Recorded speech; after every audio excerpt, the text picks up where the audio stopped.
here, obviously.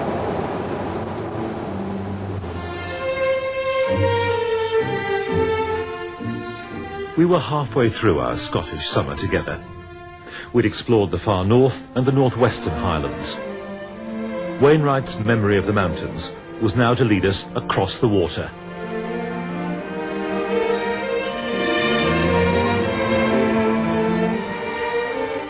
The Coolin of Skye is a magical place of primeval rock and whistling wind. For mountaineers, it's the very best that Britain has to offer. For a fell walker like Wainwright, it's an enchanted world that's haunted his imagination for 30 years. This was the first view I ever got of the Black Coolin.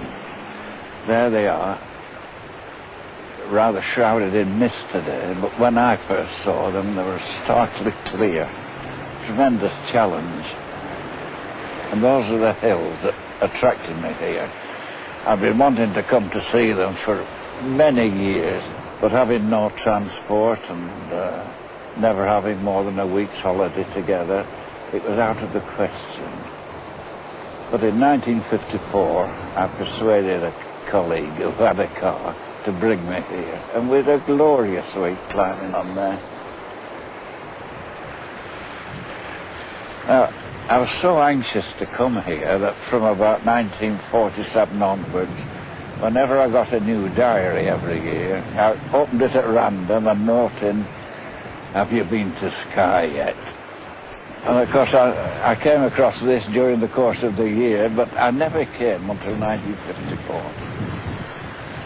Was it worth it? Oh, absolutely. These are the finest mountains in Britain. There's no doubt about that.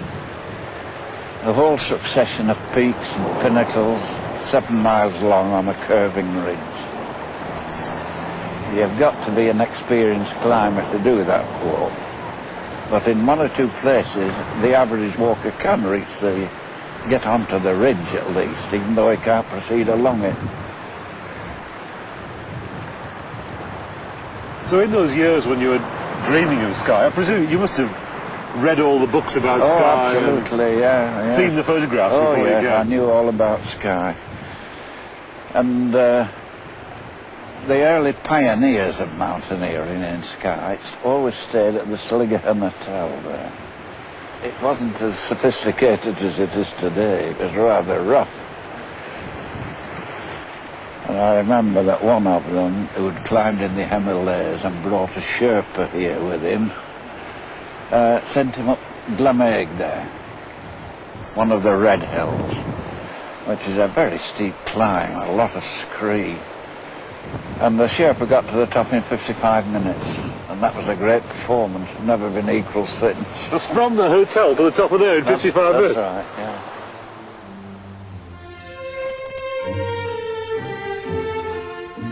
Taking the form of a curving ridge no more than 8 miles long, and occupying no more ground than many a single mountain elsewhere, the Black Coolin are wonderfully concentrated in small space, so that the summits of quite separate mountains are often only a few hundred yards apart, although the deep and craggy gulfs between call for rock climbing skills in traversing from one to the next.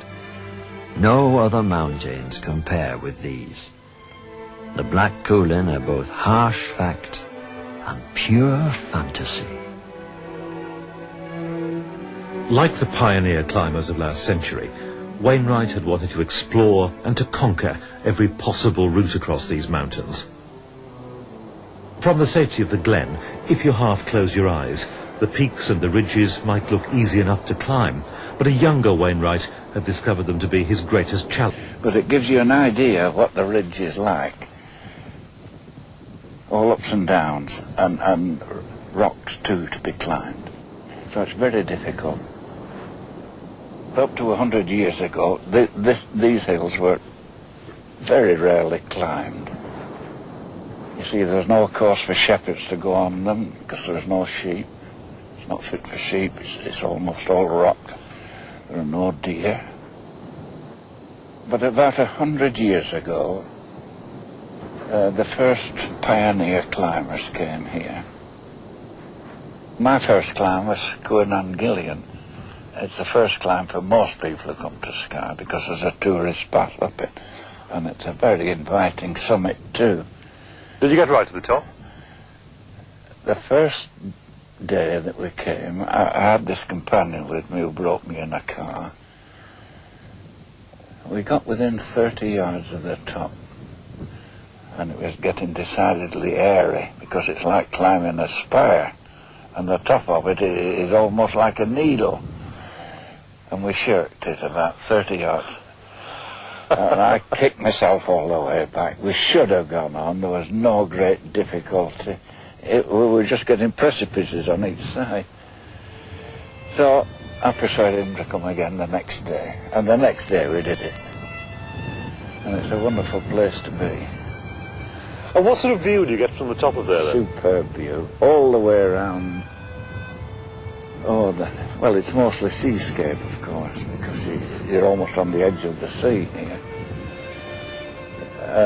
You look across to the mainland. On a good day, you'll see Ben Nevis from the top there. There's a wonderful range of mountains all the way across the sound that we crossed.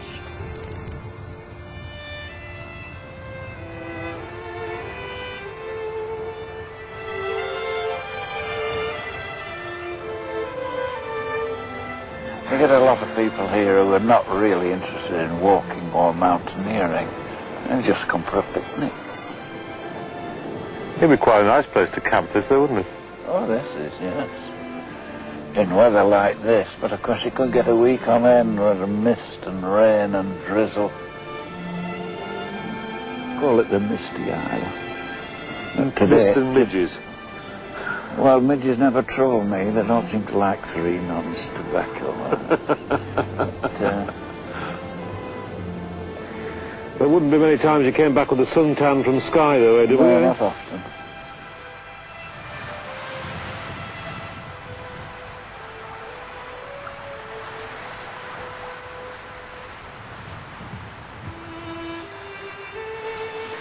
Well, we're in Glenbrittle now, and we've managed to move clear of the parked cars and the campsites and so on.